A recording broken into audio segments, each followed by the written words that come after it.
Neil Tanner is a lawyer turned tech company founder. His app How About helps to ease the difficulties people encounter when making plans.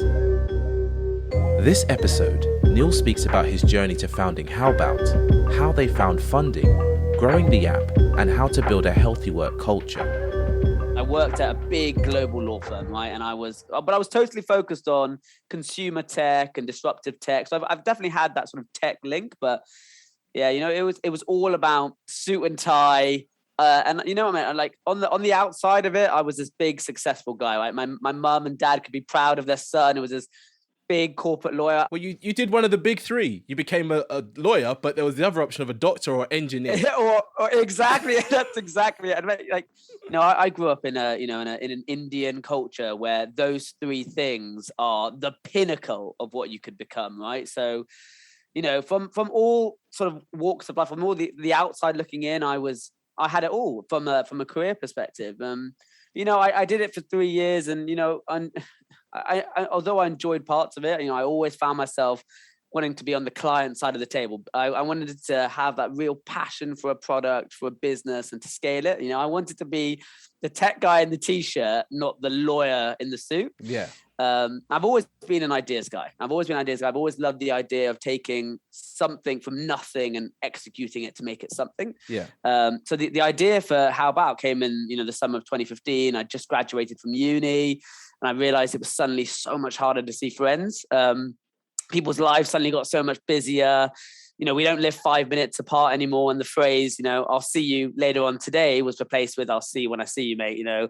So the idea was for an app that could instantly find a date that you're all free, and then, you know, helps you easily organize plans, takes all the faff and the chaos and the stress out of it. Yeah. I had a lot of excitement for it, but literally, as you said, I'd taken so long to get where I was as a lawyer. So, you know, you have your law school days and your legal qualification exams, and 2 years training as a lawyer. And then after I qualified, you know, the lawyer hours were pretty insane. It's something like 100 hours a week or something crazy like that. And it's one of those ones where you could get in the office at 7 and not leave until midnight. 100%. I've had days where I've worked all night. Like I've left at 8 a.m. in the morning just to get some sleep, come back at 10.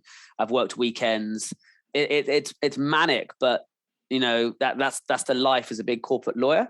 But, you know, so like I had the idea, and to be honest, what held me back was, you know, not only had I worked hard to get here, but to be honest, man, the biggest thing that held me back was fear. Yeah. Fear of failing, of leaving a good career, of what my mum and dad would think, of what people would gossip, of what everyone would say. You know, it was, I'd always had the idea in the back of my mind, but it just never seemed to be the right moment to jump into it. And, yeah, you know, in all honesty, fear played a huge part in that. So for you, when fear came into it, you were kind of like, yeah, I don't want to lose all what I've built up here, but I feel like this thing that I have in my head is, you know, it's got product market fit. No, 100% it. You know, I had on the outside, like a big part of me, my parents had a really tough childhood, and a big part of me was always wanting to repay the sacrifices they made to give me a good childhood. They set me up. You know, they didn't come from a lot of wealth, but they did everything they could to make sure I had a good education. I had a good upbringing. And so the fact that I built something in that my parents could be proud of, was really special to me. So even though I didn't really feel passion in what I was doing, the fear pride of leaving, it was the pride of it, right? Yeah. It's the fact that my mum could be so proud to tell her friends that her son was, I was a 20, how old was I at the time? 22, 23. And I had an office and a PA sat outside of it. Like, what 22-year-old needs that? But like, it was the pride element of having that. Exactly. But well, living the best life, but not enjoying it. I had no, like, and don't get me wrong, there are lawyers out there who certainly do, but I was not the type of lawyer who got to a Sunday night and thought, I can't wait to go draft terms and conditions tomorrow. I had no passion in that, right? Yeah. I had no days really when I was just like gunning to go, like, oh, I love this. Yeah. But it was the fear that held me back. But then, you know, what changed everything, big wake up moment for me, was my mum passed away. Right. And it was a massive trigger event for me. You know, she was diagnosed with terminal cancer in, was it June 2018, and our next 10 months were spent in and out of hospital. You know, that was really the hardest year of my life. Going through something like that really puts everything into perspective. Yeah. My mum was only in her early 50s, but she always took advantage of the opportunities that came to her. But Yeah. she was really my role model, and like I said, like I was almost doing everything up until then. Like really intent. I've thought I've had a lot of self development since then, but I was looking at it to be like everything I was doing up until then was to make her really proud of the son she had raised, and then this happens. And during those 10 months, I spoke to her a lot, where I was able to, about the idea and the fact that I really wanted to follow this passion. I really wanted to know what she thought of it, because I hadn't really opened up to her about this at all before, or to anyone. And it was my dream to pursue it. And you know what? She made me promise that I would. That conversation I had with her was one of the most special moments. And she passed away in March 2019. And 1 month later, the company was incorporated. So it's one of those ones where the fear was there, but then as soon as your mum was saying to you, look, you should do this, you should give this a good go, it kind of made the fear just less. Because at the end of the day, you felt like what you was doing was, for her in part and for your dad in another part. But with that person's blessing, it made it feel 100%. Like it was going to be okay. The fear completely reversed. Fear of failing was completely replaced with fear of living a life and never having done this, fear of regret. Yeah. And it just happened. It felt like it happened overnight. Like it was a trigger that I needed to suddenly feel like, life is too short. What am I doing? Yeah. Living this life for other people, the community, what people think of me, whatever. Take a risk. And you know what? All the fears I had before, like, well, what happens if it doesn't work? Well, then I started thinking, well, if it doesn't work, at least I tried. And if it doesn't work, I'm hopefully not going to be unemployed. I'll figure it out. I'll sort it out. Yeah. And then I jumped straight into it with two of my good friends from university, and that was the start of the How About journey. What was day one like of How About? Where were you? Obviously, you've the desk job with the PA and the office is gone. Yeah. So where were you guys? What was day one like? How many beers were drank?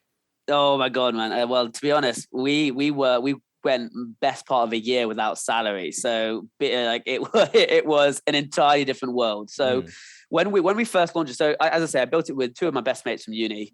We all went into quote unquote proper jobs, right? So I went into corporate law. My the CFO went into investment banking and then private equity, and the CTO went into spacecraft engineering. So all very different, very, very different. Oh wow, yeah, you're all up there people. Yeah. All very different, right? All went into good grad scheme job sort of thing, and we'd all separately had this entrepreneurial mindset to be like, we want to have something of our own, take something from nothing. And then I spoke to the guys about it after everything happened to my mum. I spoke to the guys about it. They obviously knew what I was going through at the time, and we basically started building How About on the sides of our day jobs. We didn't want to jump straight away, so we were working during the day and then working nights and weekends on the idea. And there were a lot of late nights. It was a lot of working on Duncan's kitchen table. It was sleeping on Duncan's floor.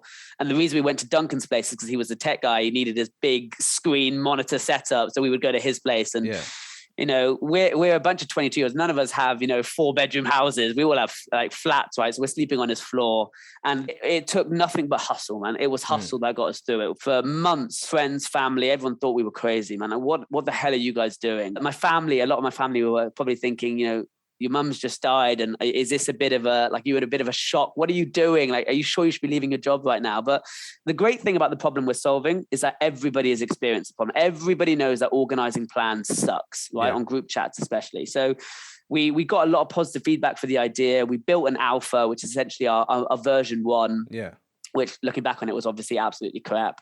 And then we built our beta, which was, we got 200 testers to test out. We iterated it loads. I mean, that was in September 2019. We were completely bootstrapped to this point. So we're not paying ourselves anything. All the little bit of money that we've put into it is just to support our tech costs. Yeah. We're not paying ourselves anything. We've all left our jobs, and our friends are thinking, these guys, what the hell are these guys doing? It's not like we even have experience launching an app before. Everything is new. We're hustling on the job. And then we launched it in December 2019, the soft launch, just to see what the public take to it. And we got 3,000 people in the first couple of months. Which is amazing. Most people will, 3,000, it's not 500,000 or whatever it's like, but 3,000 is more than zero. Because you're launching it and thinking, okay, I've got 100 friends, he's got 100. Okay, maybe if we get more than 300, we're good. It's like 3,000, like that's people who don't know at all downloading and using your app. Yeah, absolutely, absolutely. And so it was exciting, right? It was like, okay, maybe we're onto something here. Yeah. And then we were like, okay, but we really need to raise some capital right now. Right. And obviously we're a B2C business, right? So you can't, it's not like you can make revenue on day one. Especially with a B2C business like ours, it was all about, are people using it, right? You could have 1 million downloads, but if nobody is using it, it means nothing. Yeah. So it's all about engagement. How many people are using your app? It's all about retention. Are those people coming back to your app? And it's all about referrals. Are they bringing their friends with them? And so when we were able to really start showing some really early signs of product market fit, we were able to close our first round of investment. And that's where we got Claire Velotti, who's the VP International at Snapchat. Amazing, amazing woman. Like the amount of insight she's provided to us has been incredible. And she co-led our first round of investment. She saw the early signs of we were onto something. How much did you raise? And kind of, I know obviously I'm not an investor, so you don't have to pitch me on it, but it's like the listeners do like to know it. Like, how much did you raise? How did you raise it? Because you said you had the VP of Snapchat helping you. So that investment kind of process must have been new and amazing. Yeah, absolutely. Well, look, so we raised, it was £100,000. So what the aim of it was to see if we had legs underneath us, basically. So it gave us a little bit of capital to hire another developer, put a little bit of money into marketing, but mainly to support our tech costs as we grew. Yeah. Because as we grow and grow, we need to be able to support our servers. Yeah. And it's all about networking. The power of your network is so important, whether it doesn't matter if you know someone or you know someone who knows someone or you know someone who knows someone who knows someone. It's all about putting yourself out there to see who is interested in the tech investment space, right? Because we were far too early for venture capital. Yeah, most definitely. And looking back at it, like, we were so naive. We were sending emails to venture capital places and they're like, okay, look, the ones who did reply were like, please stop emailing me. You are far too early for me. It's all about angels, all about individuals, right? And then it all comes down to two things. One is, have you built a product that has the potential to become something? But two, it's the people behind it, right? They're investing in us as individuals. So a best example of the network in action is we got this lady called Claire Velotti as one of our investors, but we weren't pitching her. We were pitching her husband. We had no idea that he was married to her. So her husband was, who is now also one of our advisors, a chap called Amir Nuriala. He's part of this investment network in the north of London. We saw a post on LinkedIn. We pitched him. Our pitch deck landed on his coffee table. Claire, his wife, saw it, picked it up. And that's how we got introduced to Claire. Wow. We would have had no idea, but it's the power of, it's the power of the network, right? Yeah. But it's a lot of hustle. It's a lot of hustle that you need in those early days. Yeah, most definitely. Because I myself have found the power of LinkedIn, obviously not for like finding guests for this podcast, but just for getting to know people in general. Yeah. And it's one of those things where people feel a bit weird about it, because I feel like most social medias, the concept is I follow you, you follow back. With LinkedIn, it's like we're connecting. And it's from there, you don't really go on there and be like, oh, let me interact with your post, you interact with mine. It's like you connect, maybe you DM. But if that person's like a prolific poster, then you get involved in their posts. And it's a lot more of I feel like a genuine connection than like, oh, I have 100%. A whole bunch of followers. And there 100%. Is that potential for a LinkedIn post that you make or that someone else makes to change someone else's life or to enable someone else to do something. Like I've seen it time and time again. And it's one of those ones where the power of the network is definitely so important. Like 100%. So for you now, where you've got these investors, like how many investors did you manage to get on for? Because 100K in investment terms is not a lot of money. So you could have 100%. Got that with 10 investors. You could have got it with 20. Yeah, it was about 10. I think it was just under 10 investors. That was our first round. We've done another round now, a year later, which was $500,000. And that we got the power of the crowd involved. We did a crowdfund there. And so we've got a lot more investors now. We've got upwards of 700. But just going to the network point, it's you have no idea where you are going to get, whether it's an investor, whether it's an advisor, whether it's someone who's just got insight to provide or feedback to give. The power of the community is one of the biggest things I would say to any entrepreneurs starting out, whether it's helping you directly or whether it's just feedback for your product. It doesn't matter how much you try and get truthful feedback from your friends or family. Ultimately, they've got your best intentions at heart. They don't want to give you that real truth that you need. About whether to pivot or persevere or on everything as a whole or just a specific aspect of your business. So it's that independent advice that you need, and that's just where the power of your network can be so crucial. So what made you go down the crowdfunding route for? I'm assuming this is your seed round, right?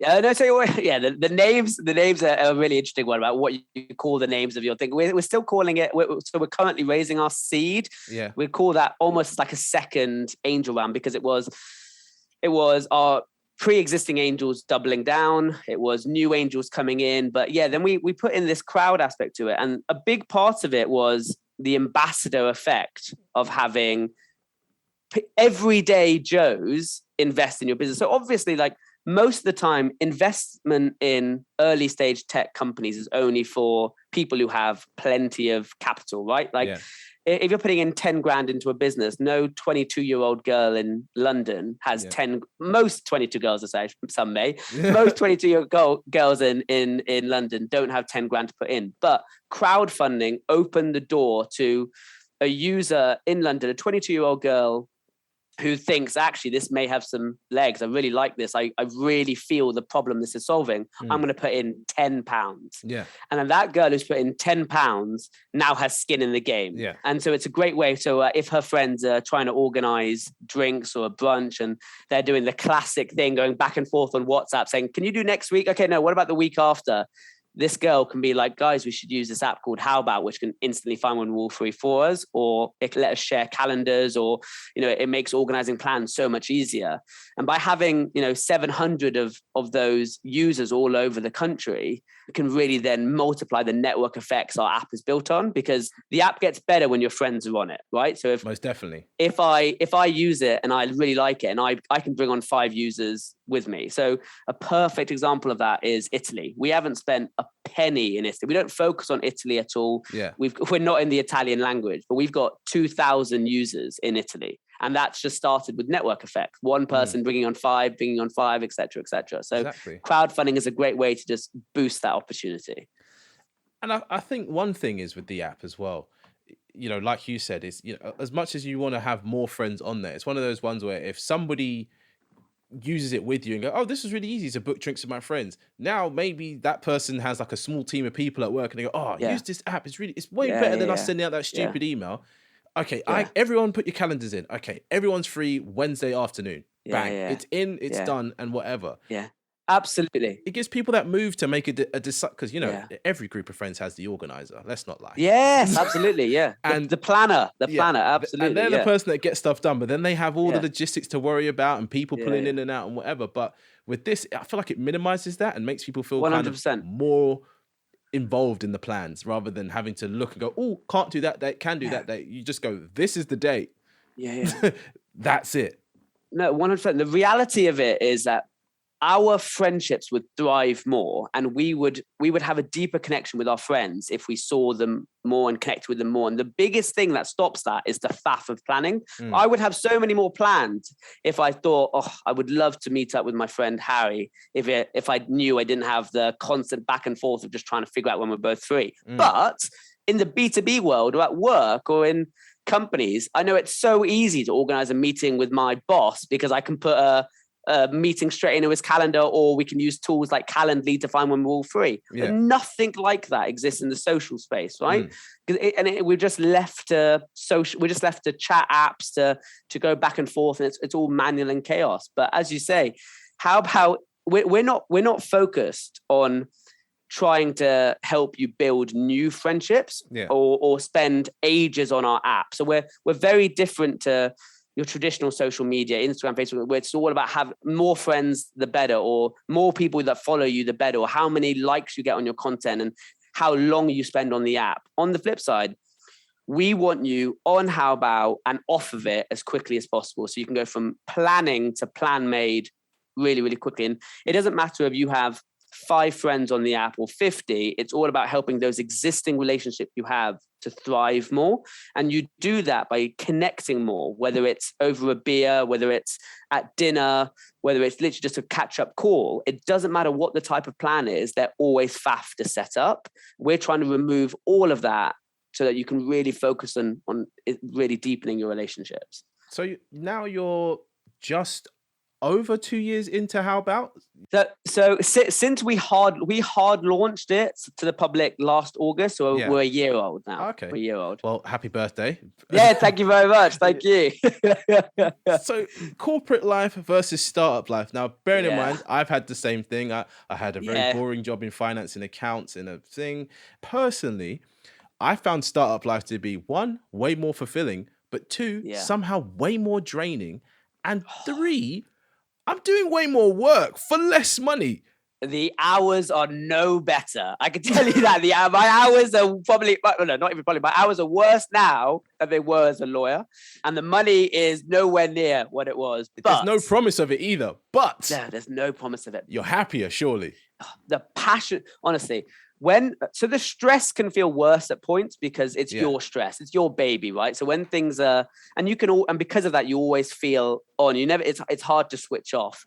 On the flip side, when you get those wins, when anything goes well, there's no feeling like it. There's genuinely, when you get that call from the investor to say, you know what, great pitch, I'm gonna come in on the round, or you hit that next milestone you've been wanting to hit, or you have that you hire a great person, you see that their career is improving at How About, and you're building a great culture, because that's really important to me, because I know people have left good jobs to join our startup. All of that is so much more fulfilling. When I used to complete a deal as a lawyer before 4 a.m. in the morning or something, and it would finish, I felt nothing but thank God I didn't screw anything up. You know what? Like, just relax. Yeah, exactly. Breathe. Like, no more coffee. Guys, like, let me yeah, 100%. Whereas now, when like the feeling you get because it's yours, there's nothing like it. But I think there's no 2 days are the same, right? One day I'm doing product design. One day I'm doing brand strategy. One day I'm doing legals. One day I'm doing partnerships, commercials, investor relations, etc. And that is such I love that, and it really develops me as a person. Don't get me wrong. I, on hindsight, still wouldn't have changed anything. My legal career has set me up. It's amazing whether to help me think strategically, having a legal awareness of broad things is come in handy so many times, whether it's contracts or employment or intellectual property or trademarks, whatever it is, it's been a great foundation for me. But no, there's no feeling like running something for yourself. But on the flip side, as you say, the stress of it and can really be overwhelming in terms of it's very, very hard to switch off. And then it all comes down to trust, especially between the 3 co-founders. Yeah, I was going to say, you're 3 of you are friends, and friendships are meant to be kind of light-hearted, always good times. Oh, maybe someone has something bad, pat on the back, mate. But now you 2, not you 2, you 3. So it's Duncan and Jake. So you, Duncan and Jake are all involved in this thing together. Does that put like a strain on your friendship, or does it just kind of enhance it? Because obviously I don't work with my friends. No, you know what? It's something that you hear so many times, like be careful going into business with your friends.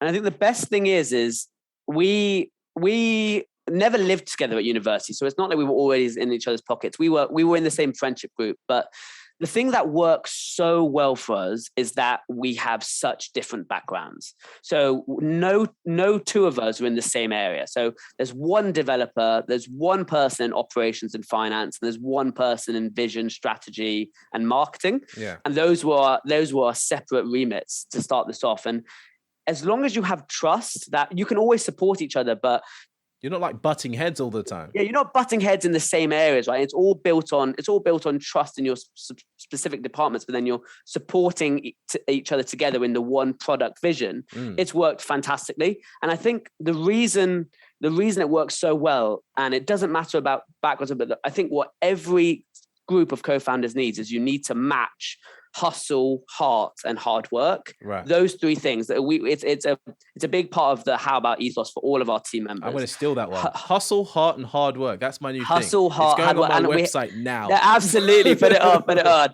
A fourth one that ties into that is ownership thinking for our employees. Like, if you have ownership thinking, you can take something to the next level. It's not just what you're asked to do. It's how you can really how you really own something and feel like I can go the extra mile with this. But yeah, hustle, heart, and hard work are the three things that have kept us so unified and why our relationship is so impactful, because we all match each other's grit, determination. When we were looking back at it from when we first started the Alpha, and we were doing all-nighters for no pay and no promise that it was going to go anywhere. Yeah. All three of us were there together. None of us needed to ask the other one to be there. And it was that grit and determination that got us through no money to our first financing round, to our second financing round, to now we're just about to hit 100,000 downloads. And we've got that through, we don't have loads of good connections. You know, we don't have lots of money. We don't have a big tech network or understanding or apps. And we've got here just through sheer hard work and making ourselves slightly better than the day we were before. Right. And I think we're all very, very open to open feedback. Yeah. And so like, how can I improve as a leader, me personally, or how can Duncan improve as a manager for his tech stack, etc. And if you're open to wanting to make yourself constantly better, then pride can take a bit of a side to it, because you're open to wanting to make yourself better. And that's what we really try and focus on. Right. There was something you said earlier about, leading a team and all that kind of stuff. How do you lead a team? Because I'm assuming when you were a lawyer, you might have had, obviously you had your PA or whatever you want to call them, your assistant. Did you have a team then, or is this your first time leading a team? I was fast. As a lawyer, I was far too junior to lead. Right. My biggest leadership experiences came at university.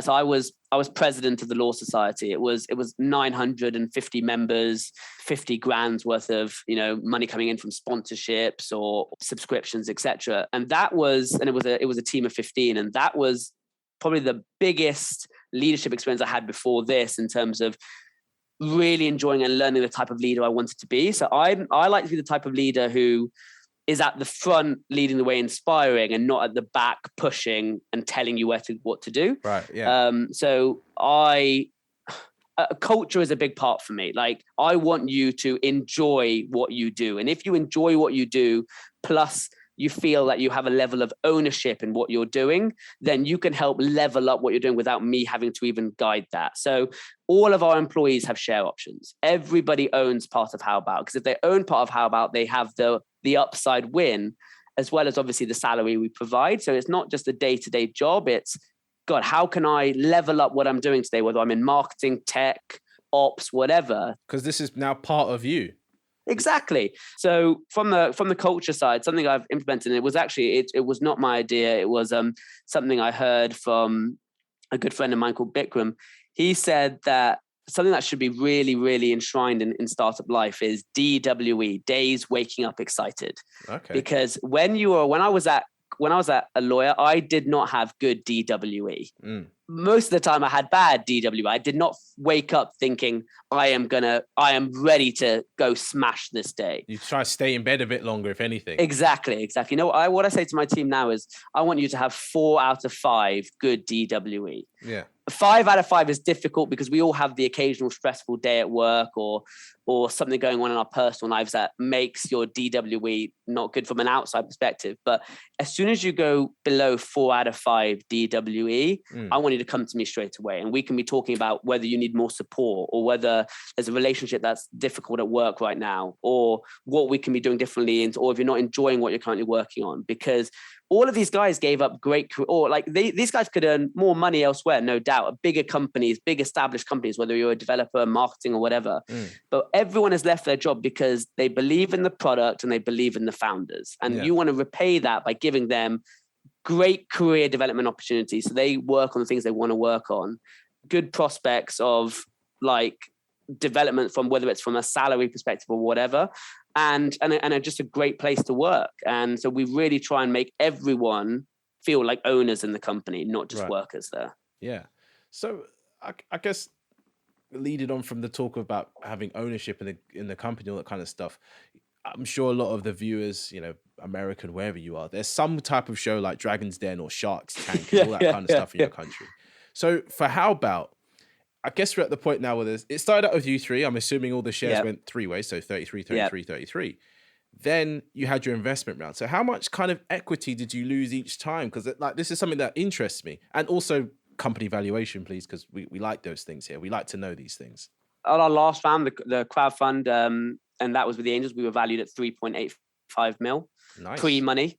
This next one is to be determined because we're starting conversations from September. We're having initial conversations now with plenty of venture capital firms, mostly UK, but some European and some US. The US guys will bloat you up. They'll say you're a unicorn before you even made a penny. So stay away from the American valuations. They are wild sometimes. Absolutely. But we'd be looking for a good uplift from our last valuation, obviously. And I mean, putting things into context, in March, when we just closed this last round, we were on about 40,000 events total had been organized on How About 40,000. Right. Now we're just approaching 500,000. Yeah. So we've grown from 40,000 to 500,000 in less than 6 months. And so thankfully our growth is really booming right now. And it's that good hockey stick. It's that curve. Exactly. It's tick. the hockey That's what stick. You want to see. And a big part of that is obviously the fact that we're not in a lockdown right now, right? How About we launched a year ago and we've gone through 3 lockdowns. And obviously launching a social planning app at a time when the government is saying it's illegal to make social plans was a pretty tough pill to swallow. It just adds to the friend saying, what the hell are you doing? And our initial early investors are probably thinking, why the hell did I invest in a social planning app? But you have to believe that social is going to come back. We're not always going to be in lockdown. And so no, social has come back. It's really interesting when you dive into our data, comparing, back in January of this year, virtual plans took up about a third of all of our events organized. About a third of them were virtual, and the rest were one-to-one walks or socially distanced picnics or things like that. Everything changed, but about a third was virtual. Now, less than 10% is virtual. And so we're seeing things that massively change, but it's really interesting, right? Because things aren't going back straight away to clubs or nights out. They're going to brunches, they're going to nights in. So people are still transitioning back to thinking, but at least they're not just having Zoom pub quizzes anymore, which we all got fed up of. Oh no. Yeah. I did 1 or 2 of those in the beginning of lockdown when I was bored. And I was like, nah, I'd rather just sit. I don't want to have to drink with you guys on Zoom. No offense. I like you guys in person, but on Zoom, I'm in my house. It just feels a bit weird. And the second everyone's like, oh, I'm going now. Bye. I'm just drunk in my house. There's no Uber journey home. There's no train journey home with a whole bunch of other drunk people that kind of gets you a little bit, hyped, but also brings you down. I was like, this is crap, man. So I signed out of that whole side of 100%. Life. I think everyone did, man. There's only so many times you can have Zoom calls and when only one person can talk at a time, and so the whole social dynamic feels different. It's just awkward for everyone. Yeah, and Zoom did try keep up with what was in demand. They made these whole breakout room things and all that kind of stuff. But it's not the same as you go to a party or you go out and you talk to some person over there, you talk to another person over there. Yeah. You speak to everybody in a group. People, I think we're on a delay. All that type of stuff. Honestly, it just grates on you after a while. Yeah, absolutely. Are you back to socializing properly, would you say? Yeah, of course. Never in my life did I think there'd be a time where the world closed. Absolutely. None of us. Yeah, exactly. If you would have said this to us a couple of years ago, we'd have never believed you. It just, honestly, everything now as well. One thing that made How About kind of stand out for me, and then why I wanted to have you on, is because prior to COVID, I never made plans. People would call me and be like, where are you? Yeah. I'm in Central, man. Where are you? Yeah, I'm in Central too. Meet me here. Meet me there. Yeah, cool, whatever. Now it's more like every moment of my life now is mad strategic. And it's like, if I go out to Central, I'm trying to stay there from dusk till dawn. But previously, I used to just be flitting and floating around all the time. 1,000%. So we saw this ourselves with the pandemic. Pandemic overnight, spontaneous socializing went away. And now you have to plan and book everything, right? And you were trained to do that during the lockdowns, when they started opening things up and you wanted to go to a bar, restaurant, club, wherever, everywhere you had to book days in advance. And so everyone is now trained to think spontaneous socializing is so much harder and I've got to plan and book everything, which is why something like How About is so important, because it's got all the speed of a WhatsApp group, but just with the added structure of knowing what you're doing, where you're going, who can make it, find a time you're all free, etc. But yeah, 100%. Right now, everything, whether it's a quick beer, a dinner, or even if you're going on a staycation or flying out, everything needs to be planned more. Yeah. Spontaneous is so much harder to do. Yeah, I mean, I must admit, everybody probably misses the old times, as it were. But I guess even in the climate where people do still make spontaneous plans, How About still has a place, because you said there's the messaging side of things and knowing when 100%. Someone else is free. So even if you don't use it to book in, it's like, right, I know she's free. And you know what? She works in Liverpool Street. I'm in Shoreditch, tell her to walk down type thing. Yeah, 100%. That's exactly it. So like you have full control over who you share certain data with, right? So like one friend, I might want them to see what I'm up to. Another friend, I might not want to share anything at all. And another friend, I just want them to see when I'm free or busy. So they can't see any of the detail that I'm doing. They could just see Friday evening, I'm busy. Don't know what, but I'm busy. But the spontaneous side of it, 100%, there's a huge opportunity there for us because, and it's how a lot of people use our app right now, which is, you've got the group of guys or the group of girls or your good group of friends, and you can see that actually 3 or 4 of us are all free on Thursday. And it's Thursday today. We can all see that we're free after work today. Let's just get something going rather than starting a new conversation in WhatsApp. Maybe there's already a conversation going on and you're jumping in and it feels messy. How about 3/4 of you are free today? Let's go get a beer in. So yeah, it works on both sides. Those people who want to be more planned and want the structure as well as the speed, and those people who just want a quick spontaneous drink and don't want any of the faff of seeing who's free. They just want to quickly say, oh guys, we're apparently all free tomorrow. Let's do something. Yeah. And as the business kind of grows and as you scale up and that kind of thing, how do you kind of envision yourself maturing as a leader? Because I'm sure right now you can, remember every employee's name and all that kind of stuff. And you could all meet around a fairly large meeting room table. As the company grows, which I'm pretty sure it will with a, 3.5 mil valuation, lend me a $5. But